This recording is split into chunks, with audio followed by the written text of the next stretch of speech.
I'd like to introduce our next speaker. Our next speaker is Michelle Mitchell. She worked as a teacher before founding Youth Excel, which is a charity which supports thousands of young people each year through education and psychological services. Her work has been featured on The Today Show, Today Tonight, and Channel 10 Morning News, as well as countless print media, including The Age, The Courier Mail, and Women's Weekly. Would you please welcome with me, Michelle Mitchell.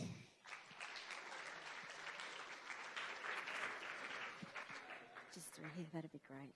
That'd be awesome. Awesome. Guys, it's such a pleasure to speak to you today. I actually am from Brisbane and I run a counselling centre there with about 9 staff, and we see about 100 young people every single week. And one of the reasons I'm really motivated to come and speak to you today is simply because I see so many young people come through our counselling centre who have had really bad sexual experiences.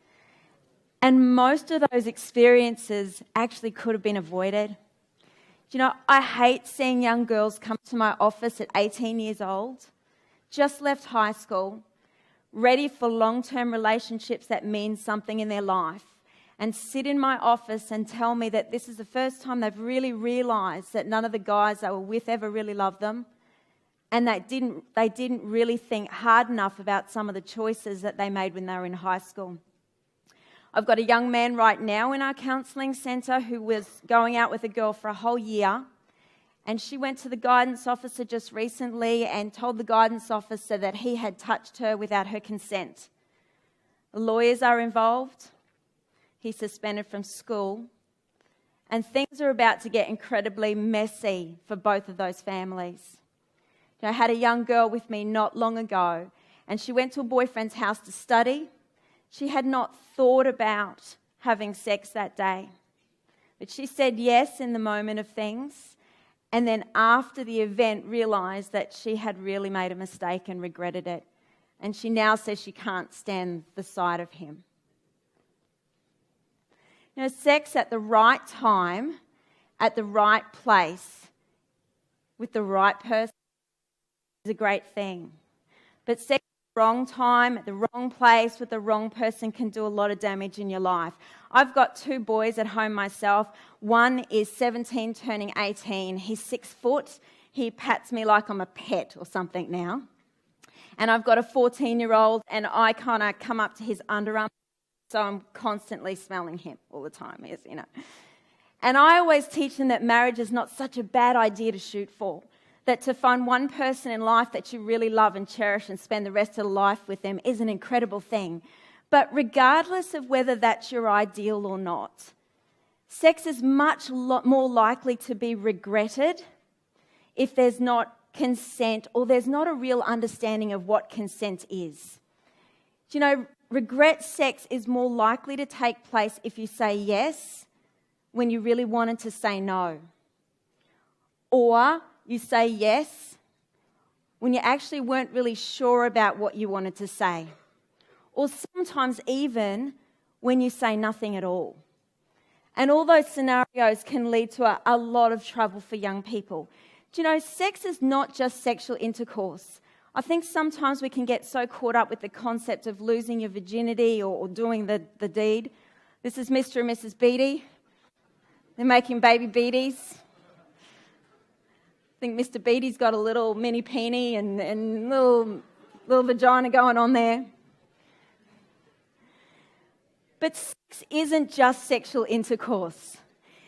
Do you know, sex has a beginning and a middle and an end, and it's all sex. And especially when it comes to consent, I think that's something we really need to take into consideration. Sex has got a beginning, a middle, and an end, and it's all sex. We're going to have a discussion about consent today, and I'm about to show you a 2-minute clip.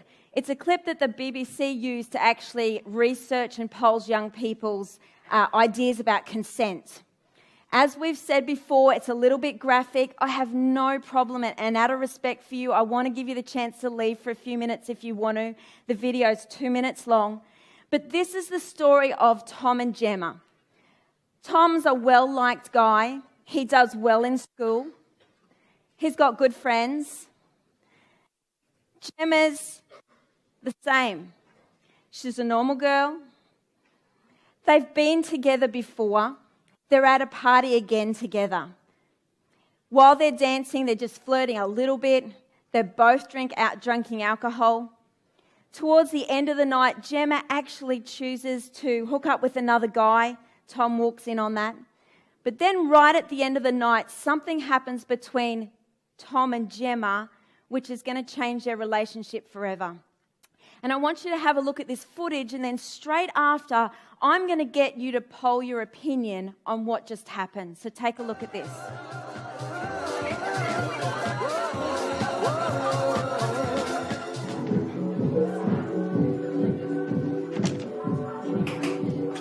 Oh, sorry.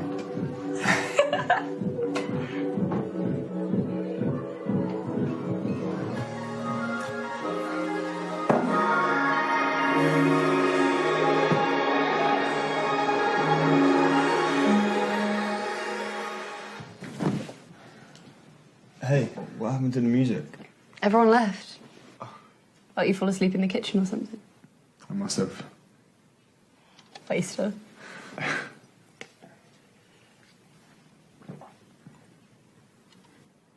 Jim, I'm freezing. Can you budge up?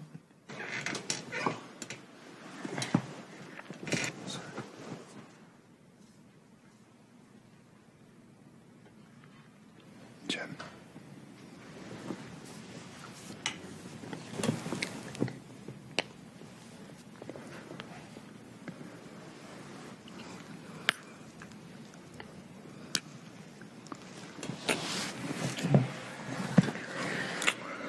Just like old times, yeah.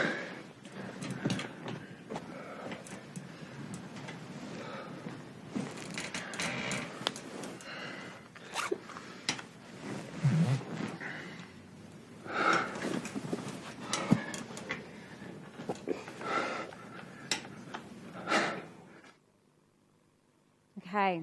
Now, those kids who were there, they weren't actually in the room there, okay? So they were part of the guys that were being researched or polled. I know, it's like, what are they doing there? You know, that's just weird. All right, I'm going to get you to get your devices out right now. And I want to know this, okay?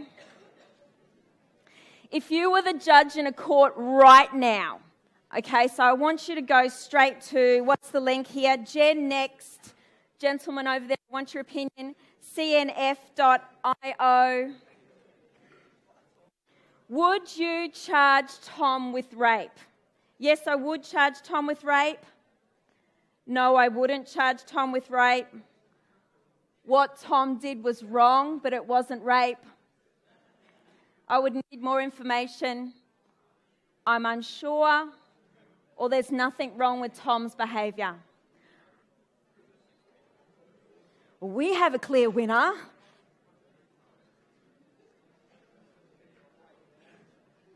Okay, awesome. Let's stop the polling and go back. I think that's actually pretty clear. What's really, really important to remember is that situations like this can be very messy. They can be not very black and white. But what's important to remember is that any sexual activity without full, clear consent is actually sexual assault or rape. So in a situation like this, if it did go to court, what you'd find is that the court would actually probably take some consideration into Tom's character and his age. But any sexual assault that doesn't have clear consent beforehand is going to be charged as sexual assault. So, gentlemen, I want to say this to you. I have 2 boys at home. 98% of sexual assault and rape is actually committed by men. That doesn't mean that the majority of men think that sexual assault is okay. And my 2 kids at home, I think they would be disgusted to think that sex is something that should be done to someone rather than with someone. And the world really needs more young men like you that are actually going to look after the interests of girls. I've got another question for you, if we can go back to the PowerPoint. My next question is this. Girls, could I just get you to answer this question? If you met Tom at a party, you didn't know him, but he was a friend of a friend, would you actually feel unsafe or wary of him? Yes, no, or unsure, just the girls. If you met Tom at a party, just by looking at him from the outside, yes, no, or unsure.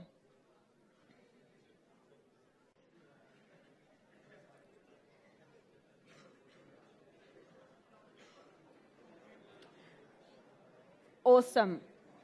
Okay, back to the... actually, just let's leave it there. Okay. So you know what the facts is there? Is that you can't judge a book by its cover. Do you know, I see so many girls go down to schoolies and they might walk off with a guy because he's got nice looking shoes and his hair's cool and he knows a friend of a friend. But somehow when they walk off together, that guy that looks so good on the outside isn't so good anymore. And how about, can I have a volunteer? I need a young man. Yep, down the back. Come on down. Give him a clap, guys.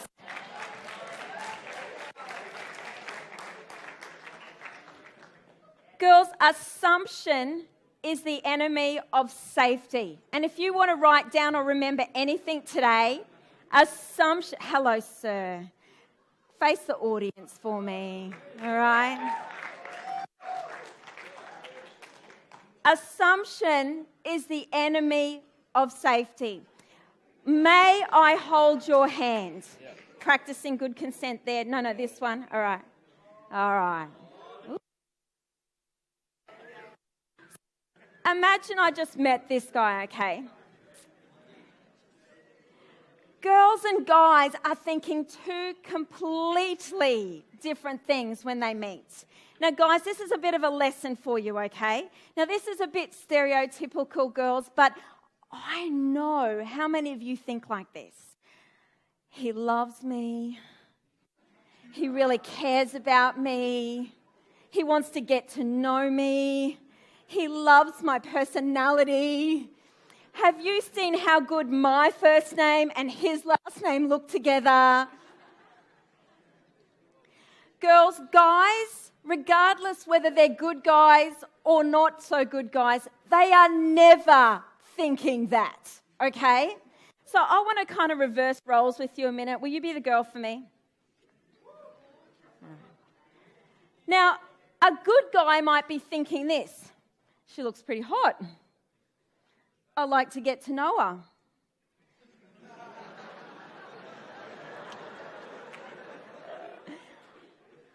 I wonder if she'd go out with me. In fact, I wonder what she likes to do. How can I impress her? I wonder if she'd kiss me.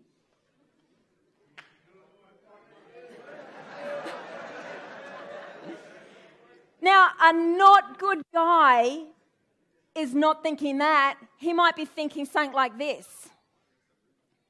How can I get her alone? I wonder how quickly she'll do it with me. Actually,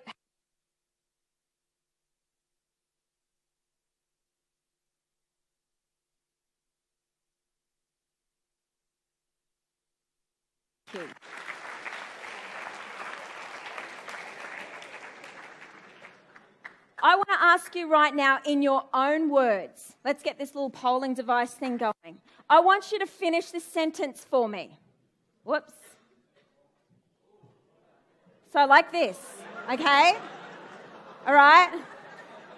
La, la, la, la, la. Girls, you're how good is my first name? His name. Look, you can't assume what a guy's thinking. Make sure you get to know them, all right? All right. Finish your sentence for me, please. Consent is, I want your very own words. Try and keep it as G-rated as you possibly can. All right? Be really good to me. Finish this sentence up. Consent is what?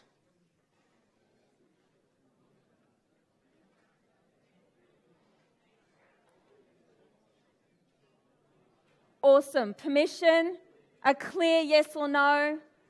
Great answers, guys. I like the being 100% sure and confident, mutual.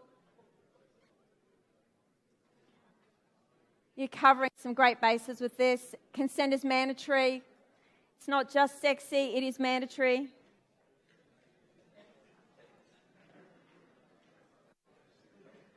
Fantastic, guys. I really like the mutual one. I love the important one. Where did that go? Down the bottom? My God, okay.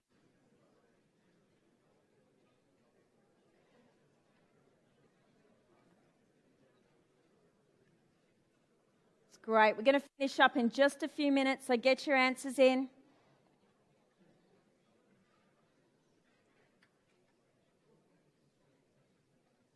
Brilliant. Okay, that is great. You're also clever. I'm just going to expand on it just a tiny bit more as we go back to the PowerPoint slides. You can keep polling in if you want to. And I'm just going to really expand on what you've already put up there. You've got some incredible answers.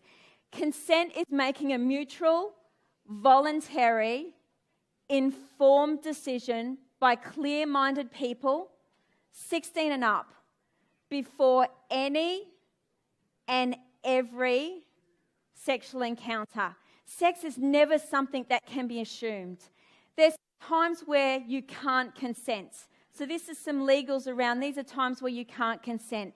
If there's drug or if there's any influence of drugs and alcohol, if the person is under the age of consent, so if you're under 16, you actually can't legally consent to have sex.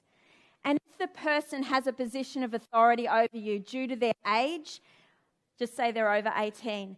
If a child is sexually assaulted, it is never, ever, ever the responsibility or the fault of a child.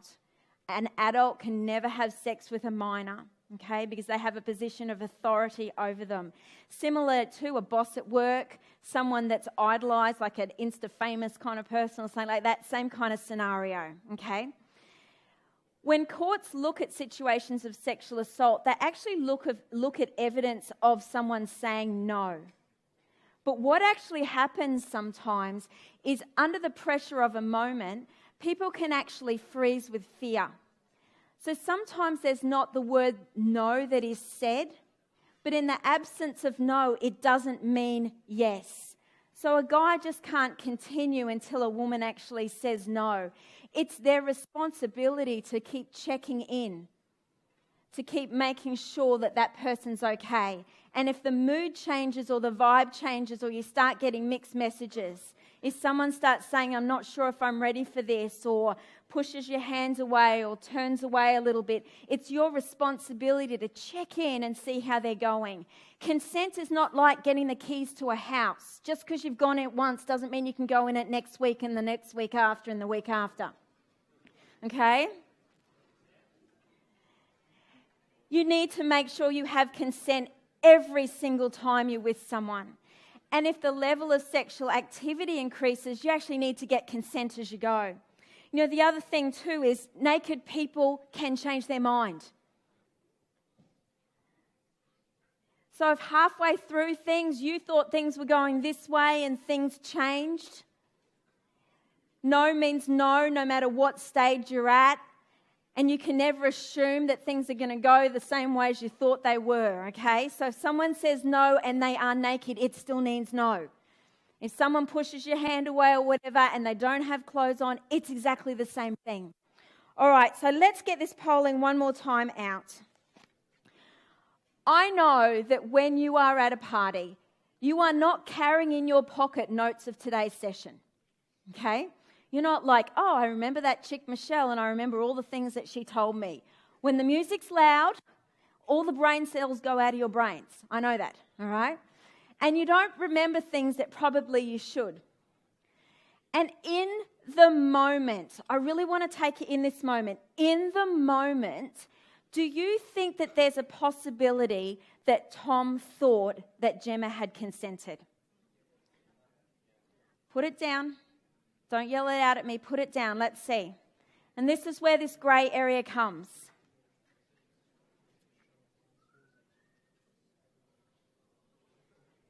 Did Tom actually believe that Gemma had consented?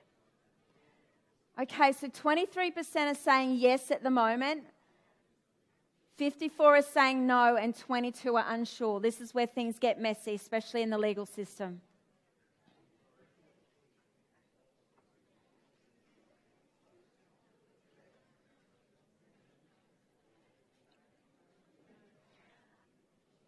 Awesome. Okay, let's flick back to the presentation. Guys, I don't think that Tom got up in the morning and thought to himself, I'm going to rape a girl today. I really don't think he went to the party with that intention in his mind. But sometimes things can get blurred. And I tell you what, in the heat of any pressure moment, it's really easy to hear exactly what you want to hear. Images that you might see in the movies or pornography, or even stereotypes you can have as women, sometimes can mess with and blur those lines in the moment. Whether Tom actually believed in the moment he was raping a girl or not, I don't know. Do you know, sometimes we really box rape into thinking if someone rapes someone, it has to be violent and it has to be aggressive. But legally, rape can be anything that when someone gains sexual activity through pressure, manipulation, intimidation, yes, force, or through drugs and alcohol. So it's not just your stereotypical idea of rape and violence as it be. Do you know, I'm going to touch on a really sensitive subject right now. I did consider polling it, but I'm not going to. But I'm going to ask you this. Do you think there are some messages that sometimes girls give boys that boys commonly misinterpret as, yes, I want to have sex with you? And some of those messages in my mind, I don't know what's going through your mind at the moment, but you might like to just answer that question just in your mind quietly right now. But some of the answers that you might have in your mind might be this. The way she dresses is telling me that she wants to have sex with me.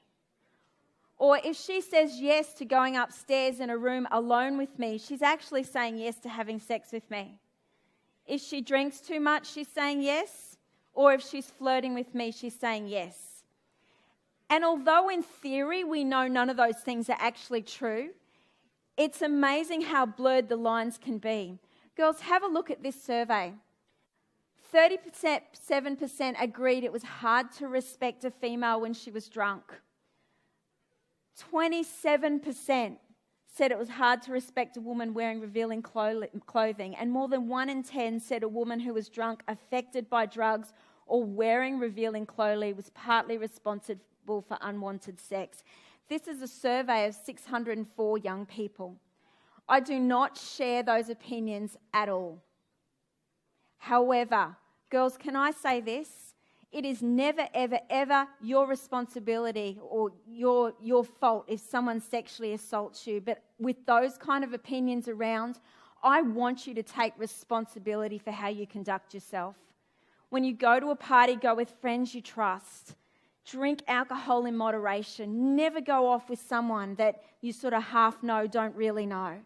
Make sure you're really taking care of who you are through this process of things.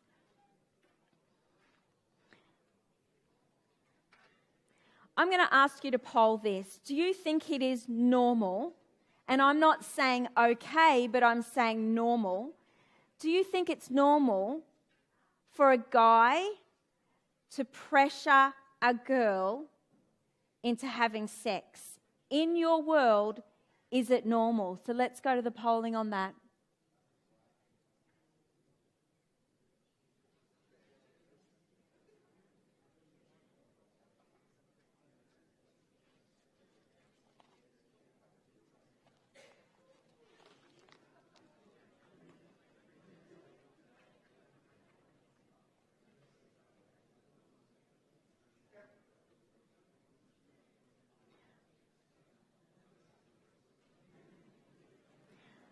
Those answers don't surprise me at all. I'm going to read you out a letter from a girl who felt really pressured to have sex but regretted it later. She was one of my clients a while ago. Guys, I think it's so important that you can hear from a girl's perspective how this affects them.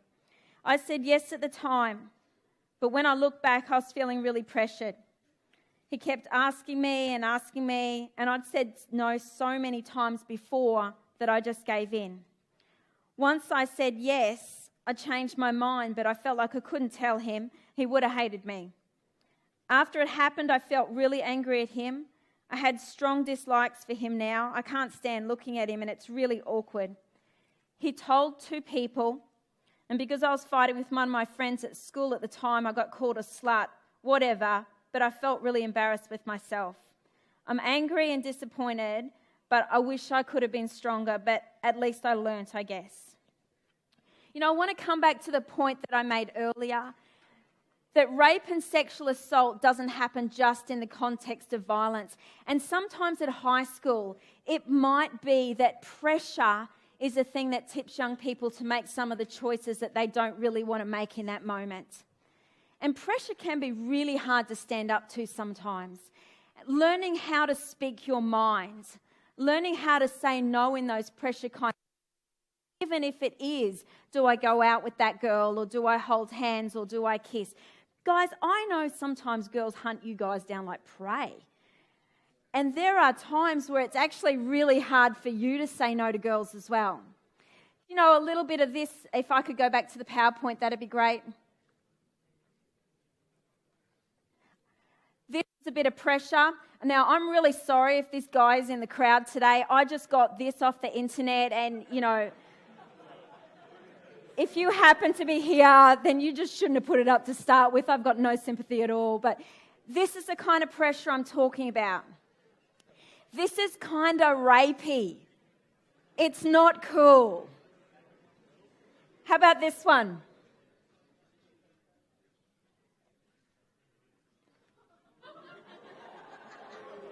That's not cool. That's kind of rapey. Yeah?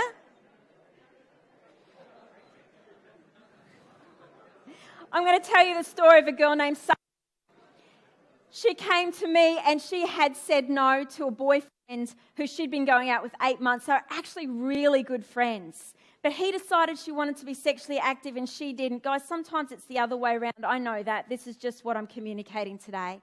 But she sat with me and she said, Michelle, I keep saying no and he's not listening. And I said, Sasha, listen to me, honey. I said, you're saying no the wrong way. If he is not on the ground begging for mercy, then you've said no the wrong way. I don't want you to say no and then go home and be sitting on your bed crying and, you know, what is he going to think of me and did I hurt his feelings and all this kind of stuff, all right? So, Sasha, you've got to find a way to say no that's clear, that he understands, and you can walk away with some dignity, not feeling like the loser. So Sasha went away that week. And when she came back to me the next week, she said to me, Michelle, I've done it. I said, what have you done? She said, I said the best no ever. Now, some of your teachers are going to give me a little bit of grace here, but this is how to say no teenage style in a way that works, okay? Oh, sorry, hang on. Bit of that never goes astray though, does it? A bit of that? A bit of that if you need to, okay?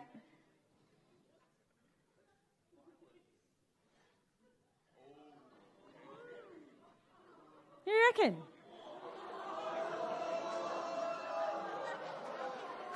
Yeah. Yeah.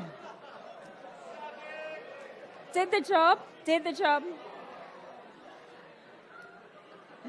Okay. So it's a kind of no, thank you very much, you know, kind of does the job. Pressure lines like this are really common in high school. Let me read them out.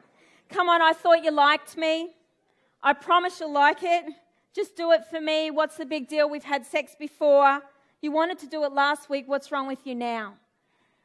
And I want you to be alert to this kind of thinking because it's not cool. It's a bit rapey. Anything that's pressuring someone into having sexual activity that they don't want is actually really rapey.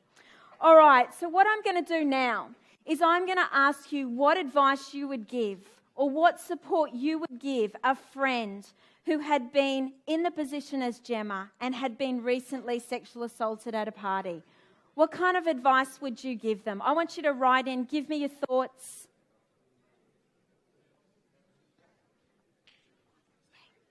You right?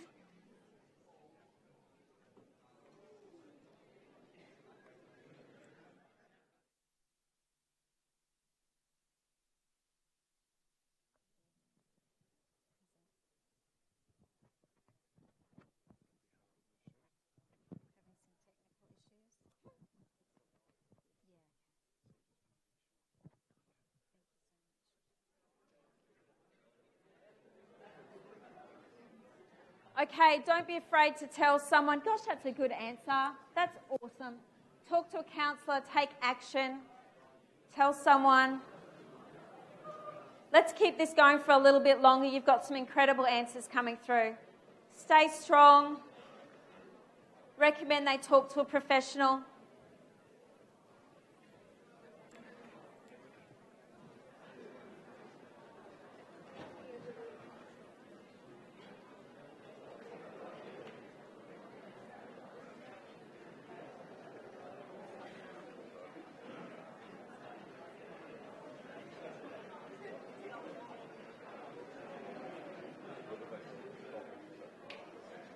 Okay, it's great. Just another few seconds for polling.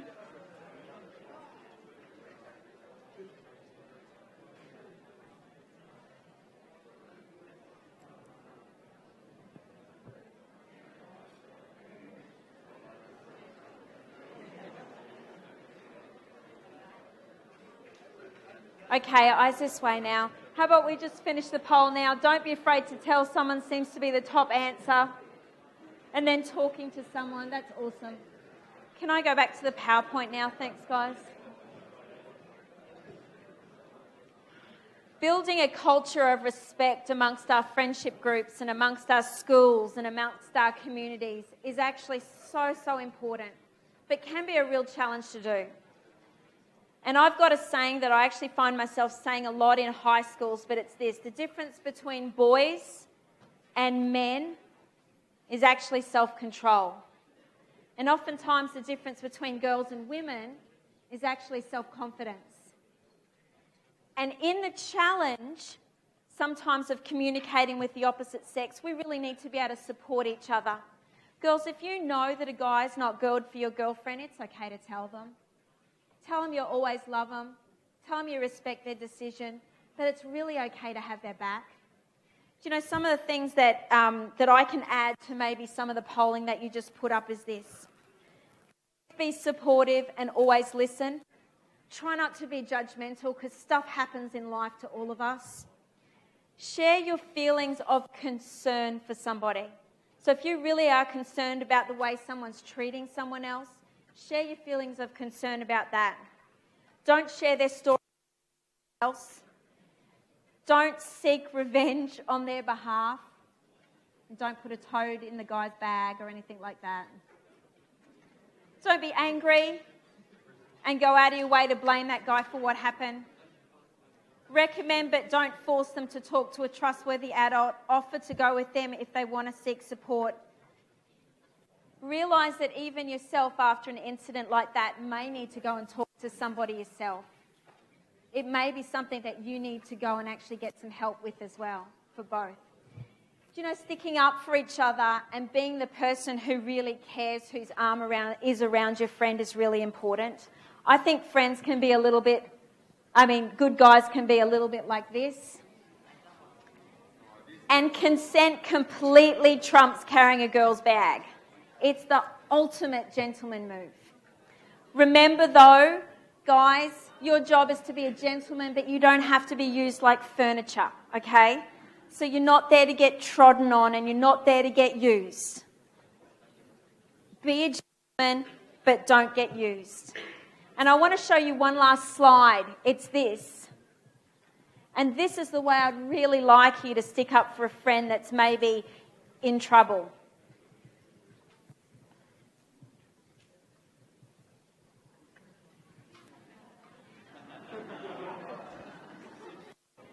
Every girl normally has at least one person who really cares, whose arm is around them.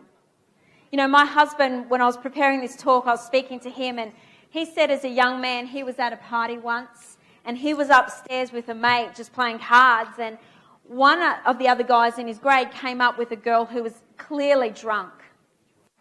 And this guy booted them out of the room, shut the door, and in under 2 minutes came back out buckling his belt like he was some kind of hero. And my husband said, not funny. My husband said to me, I've always actually remembered that day and wondered why I actually didn't do something. He said at the time I kind of thought it was none of my business, Or at the time, I kind of thought, you know, you just don't interrupt stuff like that. This is not my gig. But now, knowing what I know, I actually gave way for something incredibly traumatic to happen in a girl's life. And every decision you make with regards to your friends can make a huge, huge difference on the outcome. Don't ever leave your friends drunk. Take good care of them at parties. And I'm going to finish off with this video. If you're still It's a bit struggling of a laugh. with consent, I hope you enjoy it. just imagine instead of initiating sex, you're making them a cup of tea. We You can say, just lift "Hey, the would you like video. a cup We of might tea?" start that one again. And they go, "Oh my God, I would love a cup of tea. Thank you." Then you... It's the wrong one. If you're still struggling with consent, just imagine instead of initiating sex, you're making them a cup of tea. You say, "Hey, would you like a cup of tea?" And they go, "Oh my God, I would love a cup of tea. Thank you." Then you know they want a cup of tea. If you say, "Hey, would you like a cup of tea?" And they're like, I'm not really sure. Then you could make them a cup of tea, or not, but be aware they might not drink it. And if they don't drink it, then, and this is the important part, don't make them drink it. Just because you made it doesn't mean you are entitled to watch them drink it. And if they say no thank you, then don't make them tea. At all. Just don't make them tea. Don't make them drink tea. Don't get annoyed at them for not wanting tea. They just don't want tea, okay? They might say, "Yes, please. That's kind of you." And then when the tea arrives, they actually don't want the tea at all. Sure, that's kind of annoying as you've gone to all the effort of making the tea, but they remain under no obligation to drink the tea. They did want tea, now they don't. Some people change their mind in the time that it takes to boil the kettle, brew the tea, and add the milk. And it's okay for people to change their mind. And you are still not entitled to watch them drink it. And if they're unconscious, don't make them tea. Unconscious people don't want tea. And they can't answer the question, "Do you want tea?" Because they're unconscious. Okay, maybe they were conscious when you asked them if they wanted tea. And they said yes. But in the time it took you to boil the kettle, brew the tea, and add the milk, they are now unconscious. You should just put the tea down. Make sure the unconscious person is safe. And this is the important part again. Don't make them drink the tea. They said yes then, sure, but unconscious people don't want tea.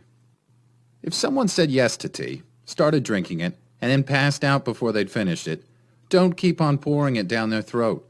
Take the tea away. Make sure they're safe, because unconscious people don't want tea. Trust me on this. If someone said yes to tea around your house last Saturday, that doesn't mean they want you to make them tea all the time. They don't want you to come around to their place unexpectedly and make them tea and force them to drink it going, "But you wanted tea last week." Or to wake up to find you pouring tea down their throat going, "But you wanted tea last night."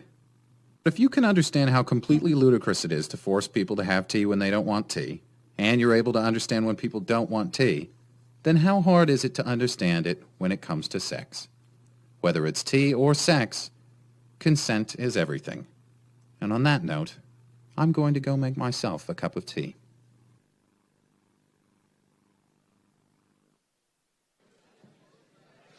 Would you join with me in thanking Michelle Mitchell for that talk?